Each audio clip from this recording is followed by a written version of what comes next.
Good morning! Buti na nga lang at nagkataon na linggo ngayon mga mamshi. Wala kaming pasok ngayon. Dahil ngayon nga pala ay may community service ulit kami dito sa simbahan. Ginagawa nga pala namin to bilang isang Porpis member. Pinagdala nga pala kami ni PL na tigtatlo nga daw na pupuyan dahil nga papalitan daw yung bako dito sa may simbahan kasi nga medyo luma na at parang medyo bulok na rin. Di pag yung iba ay dito na sila sa ano? Oo.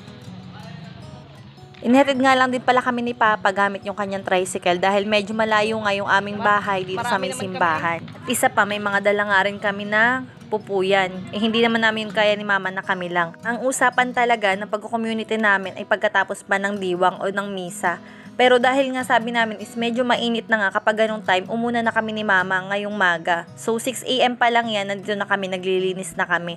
Bale 2 hours nga lang pala mga mamshi pag-community namin dito. Tungkulin kasi namin yun mga mamshi bilang isang Porpis, hindi na rin naman nga mabigat dahil yun naman na isang beses lamang sa loob ng isang buwan at 2 hours lamang. Sa totoo lamang, nung mga nakaraang aming community service, sa school kami ng elementary naglilinis. Pero ngayon dito kami sa simbahan naman inassign kasi kailangan na nga malinisan din tong mga paligid. Unti-unti na nga rin kaming dumadami dahil dumadating na nga rin yung iba naming kasamahan at nag-uumpisa na rin silang maglinis o magtabas-tabas ng paligid.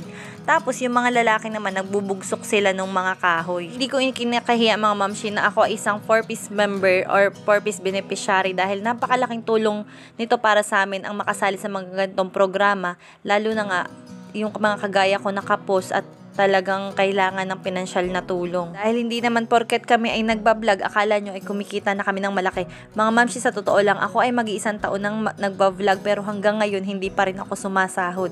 Ayaw pa akong pasahurin siguro ni Meta dahil nga siguro sa mga views ko ganyan.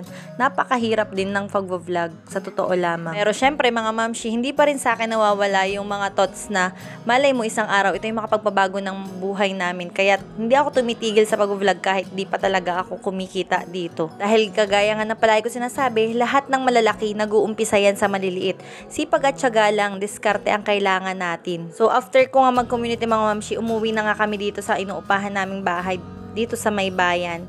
Dahil nga syempre linggo ngayon may pasok na naman kinabukasan at inasikaso ko na nga kaagad tong mga nilabhan ko kahapon. Dahil nangangamba na naman nga ako na baka hindi matuyo kung hindi ko na naman nga ilalabas. Kaya ito, pinaarawan ko muna itong aming mga damit. So yun nga lang pala muna ulit sa ngayon ang may share ko sa inyo mga mamshi at sana hindi kayo magsawa manood ng aking mga videos at please pa-share naman po para mas marami pa makapanood. Yun lamang, salamat, bye!